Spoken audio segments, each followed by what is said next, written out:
Selamat Sabat dan selamat malam saya ucapkan kepada bapak-bapak dan ibu-ibu dosen dan para tamu yang saya hormati dan para mahasiswa yang saya kasihi.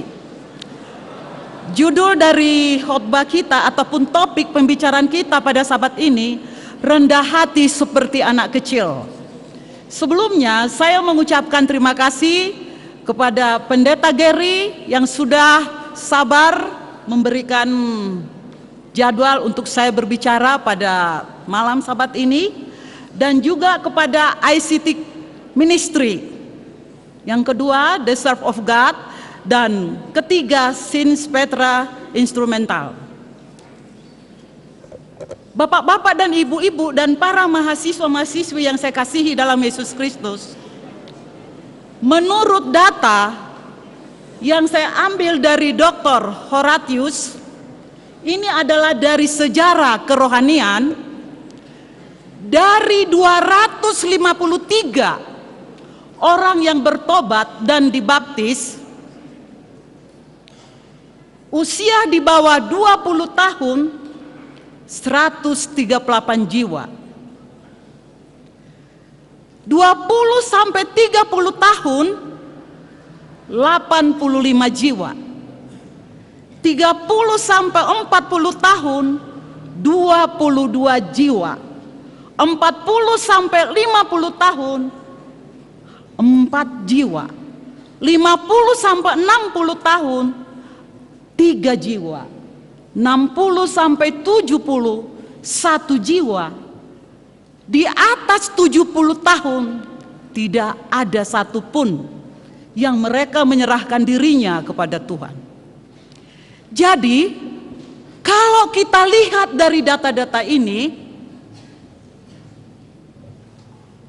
membuktikan bahwa semakin muda usia seseorang, maka semakin mudah baginya menerima kebenaran. Kemudian diperkuat lagi oleh seorang peneliti, menurut Dr. Dehan, di atas usia 35 tahun, hanya 35 jiwa di antara 50.000 orang yang menerima Kristus. Di atas usia 45 tahun, hanya 1 jiwa dari 300.000 orang yang menerima Kristus. Di atas 75 tahun, hanya 1 jiwa di antara 700.000 orang yang menerima Kristus. Jadi, berdasarkan dua data ini, boleh kita lihat bahwa semakin mudah mereka menerima kebenaran pada saat usia masih muda.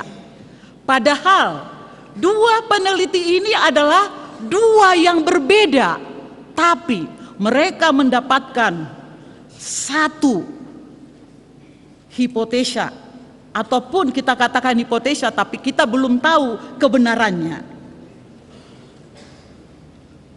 Sebenarnya kenapa bisa terjadi? Karena kalau kita lihat orang semakin dewasa, dia semakin banyak berteori.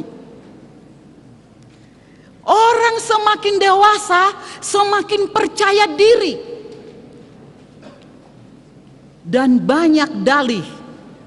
Orang yang semakin dewasa, dia semakin banyak gengsi dan banyak alasan.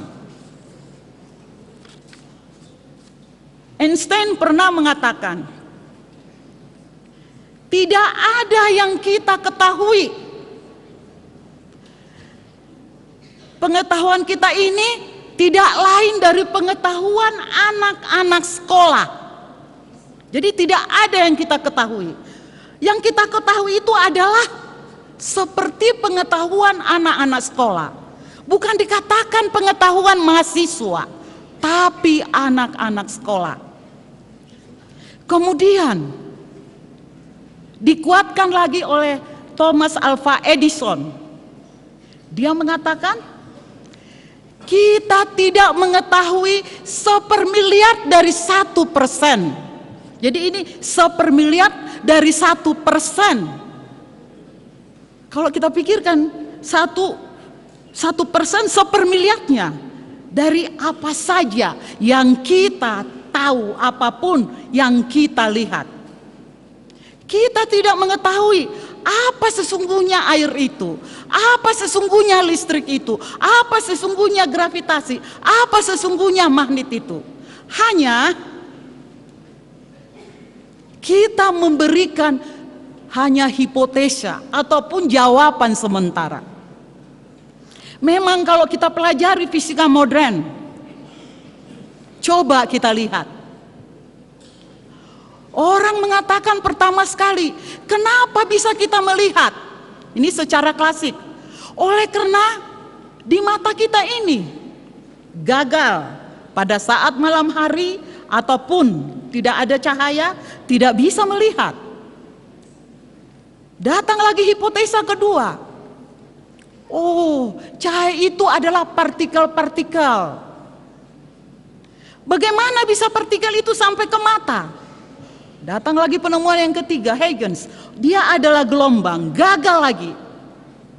Baru Einstein mengatakan dualisme cahaya. Ini pun kita nggak tahu kebenarannya, karena ini adalah masih jawaban sementara. Jadi kita kalau memikirkan kepada diri kita ini, sebenarnya siapa kita ini? Kita adalah orang-orang yang berdosa. Coba kita perhatikan, orang-orang yang super jenius seperti Einstein dan Thomas Alva Edison, dengan nada rendah hati dia mengutarakan tentang keterbatasannya memahami jagat raya ini dan isinya. Padahal ini sudah hasil penyelidikan dan penelitian yang intensif yang mereka sudah lakukan. Masih banyak para ilmuwan yang rendah hati. Bahkan mereka setuju dengan ungkapan dari Somerset Maugham.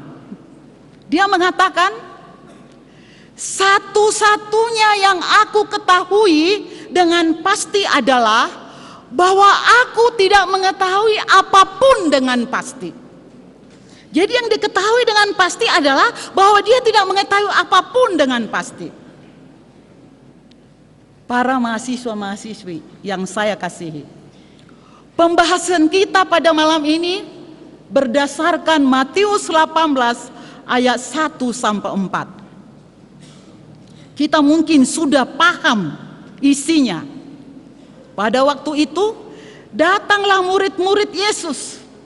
Kemudian mereka bertanya, siapakah yang terbesar di antara kami?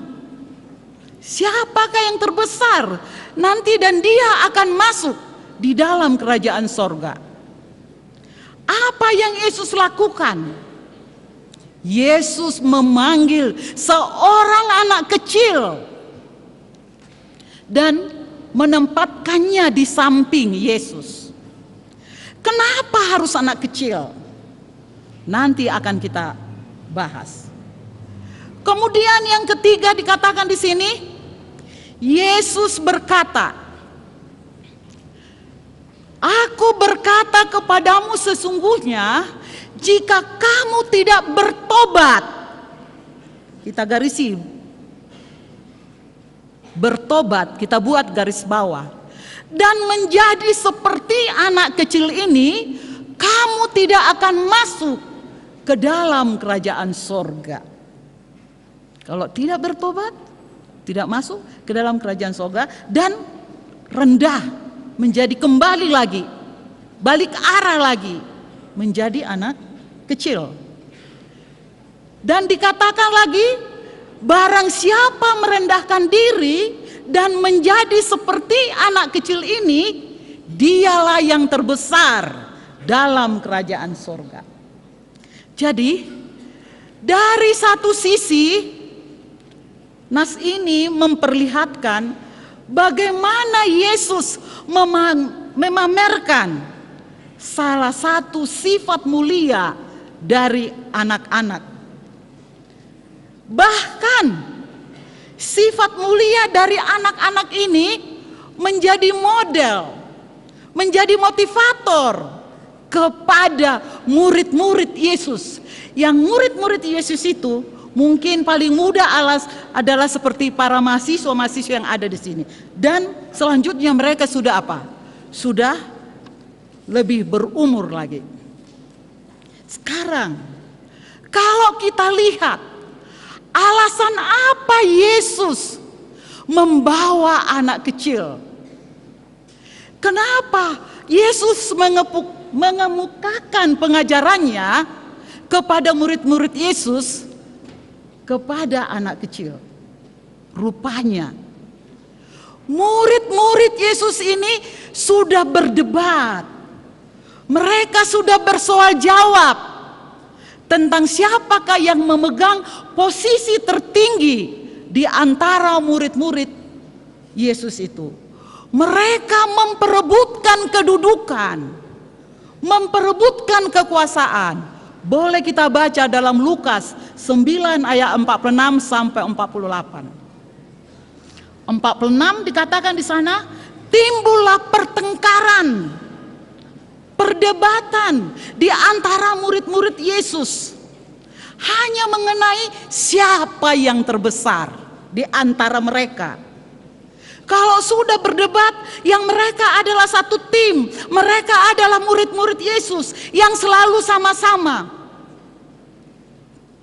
Patutlah Yesus membawa anak kecil karena mereka sudah kekanak-kanakan. Maaf, beda kekanak-kanakan dengan anak kecil. Kalau kekanak-kanakan berarti mereka ini negatif. Tapi anak kecil dia adalah positif.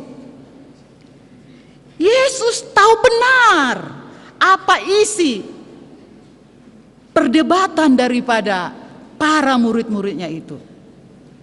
Yesus mengetahui pikiran mereka. Makanya Yesus berkata kepada murid-muridnya itu, barang siapa menyambut anak ini dalam namaku, ia menyambut aku. Dan kalau menyambut aku, berarti menyambut Allah. Jadi di sini kita lihat, luar biasa. Karena yang terkecil di antara kamu sekalian, itulah yang terbesar. Sekarang yang kita pikirkan pada malam hari ini mungkin sudah biasa. Tapi apakah para mahasiswa-mahasiswa yang saya kasihi, para staf dosen, pernah nggak kita pikirkan siapa sebenarnya yang berdebat ini? Murid-murid Yesus, bukan murid daripada ibu ini, bapak ini, bukan. Tapi murid Yesus. Pasti Yesus sudah beberapa kali mendidik pikiran daripada murid-muridnya ini. Sudah pasti. Tapi coba kita lihat, Yesus masih ada di situ. Di tengah jalan mereka sudah berdebat. Dan mereka tahu siapa Yesus itu.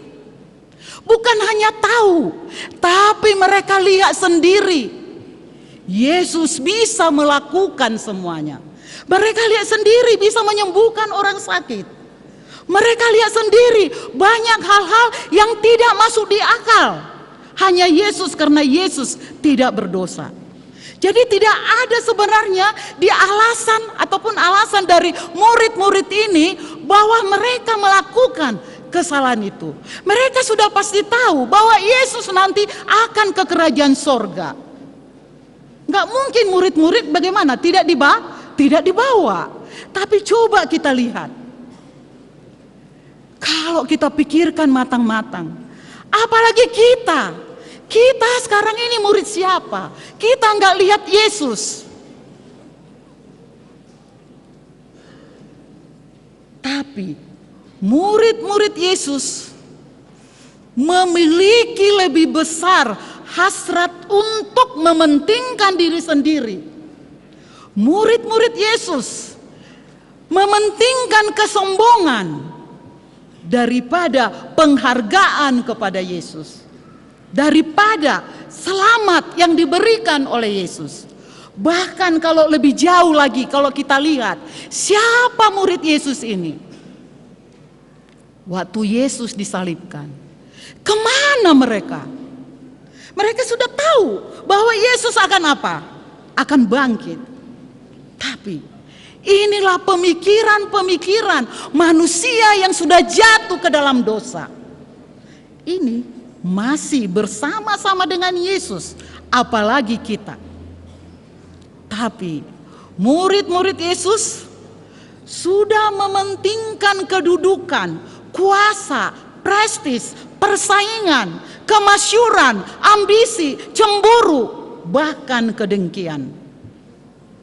Seharusnya ketika Yesus mengajarkan agar para murid bertobat dan menjadi seperti anak kecil, semua yang negatif itu sudah harus bagaimana? Sudah harus tidak ada lagi.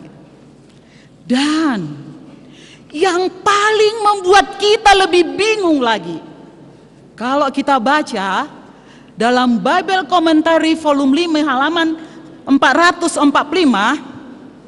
di sana lebih mengerikan lagi. Apa yang terjadi? Kira-kira 6 bulan sesudah terjadi perdebatan itu dan Yesus marah kepada murid-muridnya ini, muncul lagi murid yang lain, Yakobus dan Yohanes, baru 6 bulan, yang sudah mendengar pengajaran Yesus malah kembali lagi melakukan kesalahan melalui ibunya. Mereka datang memohon kepada Yesus supaya mereka berdua ini di sisi daripada Yesus, benar-benar kekanak-kanakan. Sekarang bagaimana dengan kita? Apakah terjadi perdebatan, pertengkaran untuk memenuhi kebutuhan kita? Apakah para mahasiswa-mahasiswi bersaing di dalam persaingan ini tidak sehat? Persaingan negatif, dengki, benci, sombong, saling menyalahkan, bahkan mengubah persahabatan menjadi persaingan. Memang perdebatan para murid Yesus sering juga terjadi pada diri kita, karena kebutuhan manusia relatif sama, cuma kemasannya berbeda. Maka dalam Yesaya pasal 53 Yesus mengatakan, kamu harus mengalami revolusi dan berbalik arah di dalam hidup. Rupanya inilah maksud Yesus, menjadi seperti anak kecil, berbalik arah. Sewaktu kita masih kecil, sebelum banyak dosa-dosa kita, berbalik arah, revolusi. Banyak anak kecil sudah sombong, ya, dia sudah tahu siapa dia. Tetapi di sini adalah yang digambarkan Yesus adalah anak kecil yang datang sewaktu dipanggil. Dia adalah sebagai alat peraga. Coba kita bayangkan, anak kecil ini di antara murid-murid Yesus dan banyak orang yang sudah dewasa. Yesus panggil, dia datang. Begitu tulus, begitu, rupanya inilah maksudnya ya, ketulusan daripada anak kecil ini. Dan dia sangat percaya sama Yesus. Dia tidak takut di antara orang-orang dewasa. Rupanya kalau kita lihat, Yesus menyuruh kita kembali lagi ke tahap lebih kecil supaya kita mempercayai Allah seperti anak kecil. Anak kecil kalau mereka bertanya, kita jawab, mereka akan yakin, mereka akan percaya. Jadi bukan karena anak kecil ini rendah hati, bukan. Tetapi rupanya sesudah kita analisa supaya kita berbalik seperti anak kecil. Dr. James Simpson, dia adalah dari Edinburgh, penemu kloroform. Kita tahu kloroform ini sudah banyak menolong manusia yang ada di bumi ini. Manusia tidak takut dioperasi karena tidak ada rasa sakit. Ini adalah di bagian anestesi. Coba kalau kita bayangkan, kita pikirkan, luar biasa ini Dr. James Simpson. Dia banyak menolong orang. Penemuannya sangat penting buat orang-orang supaya tidak takut lagi untuk apa? Untuk dioperasi. Coba kita bayangkan, tangan kita aja kalau kena silet, perih, sakit. Kita jatuh juga luka. Tapi bagaimana Dr. Simpson? Semua bisa dibedah. Bagian tubuh kita ini, kita tidak takut karena merasa tidak sakit. Kemudian, suatu hari sewaktu dia mengajar di Universitas Edinburgh, salah satu mahasiswa dari Edinburgh ini, Simpson ini, Dr. Simpson bertanya. Dia katakan, "Sir, penemuan apakah yang Dr. Simpson rasa paling berharga dalam kehidupan Anda?" Semua para mahasiswa-mahasiswi pasti mereka mengatakan, "Penemuan saya adalah penemuan kloroform sudah membantu banyak orang." Mungkin kita seperti itu. Mungkin saya juga, ya, yang sangat berharga pada diri kita selalu kita ingat, selalu kita banggakan. Tetapi para mahasiswa-mahasiswa yang saya kasihi, apa jawaban daripada dosen tersebut?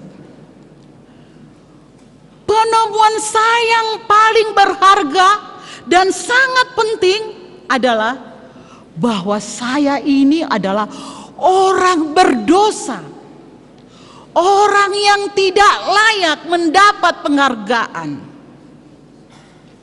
Bahkan dikatakan lagi, hanya Yesuslah, Yesus Kristus adalah juru selamatku. Luar biasa. Jadi dia menemukan pada dirinya bahwa dia adalah orang yang berdosa. Setiap apa yang dilakukan adalah pelanggaran-pelanggaran. Keinginannya juga. Coba kita lihat. Dia berbicara dengan hati yang sangat mulia. Rendah hati dia. Dr. Simpson tidak membesarkan dirinya. Dia tidak membanggakan dirinya dalam penemuannya yang tersohor itu. Malah dia membanggakan Yesus yang sudah menyelamatkan dia, yang sudah menolong dia.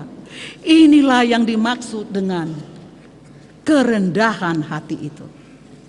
Seorang pelukis ingin melukis orang yang tidak berdosa. Dia mau cari siapakah orang yang tidak berdosa di dunia ini. Dia berkeliling-keliling untuk mencari objek yang dapat untuk membantu dia supaya inspirasinya itu dapat terjawab. Dia sangat semangat untuk melukis seorang yang tidak mempunyai dosa, ketidakberdosaan. Dia cukup lama mencari, akhirnya dia menemukan seorang anak kecil bertelut di samping ibunya pada saat berdoa, di mana wajah anak kecil ini menunjukkan damai. Wajah anak kecil ini mengekspresikan bagaimana penyembahan dia, penyerahan dia kepada Yesus dengan penuh kedamaian. Hasil lukisannya ini sangat bagus. Dia sangat senang. Sampai dia mengatakan bahwa ini adalah lukisan saya yang paling bagus yang pernah saya lukis. Penuh makna, penuh arti, mulai dari ujung rambut sampai kepada badan yang bisa dia lukis. Dibuat ini lukisannya paling atas, digantungkan paling atas dari semua lukisan-lukisannya. Kemudian pelukis ini sesudah tua, dia ingin lagi membuat suatu lukisan, yaitu lukisan yang paling banyak dosa. Dia pikir, sebelum saya mati, saya harus buat 2 lukisan. Saya akan buat ini bergandengan, ya, berdekatan. Orang ataupun manusia yang tidak berdosa dengan manusia yang paling banyak dosa. Dia mencari, karena dia ingin membuat lukisan yang berbeda, dan dia pergi ke penjara untuk mencari objek yang sesuai, yang cocok dengan lukisan yang dimaksud. Dia pergi ke penjara. Di suatu kamar yang sempit, di lantai yang lembab dari sel ini, dia lihat ada seorang pria malang. Wajahnya memancarkan sifat jahat dan keji, juga matanya.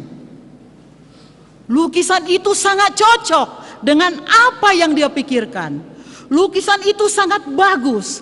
Kemudian lukisan itu digantungkan berdampingan dengan lukisan orang yang banyak dosa tersebut.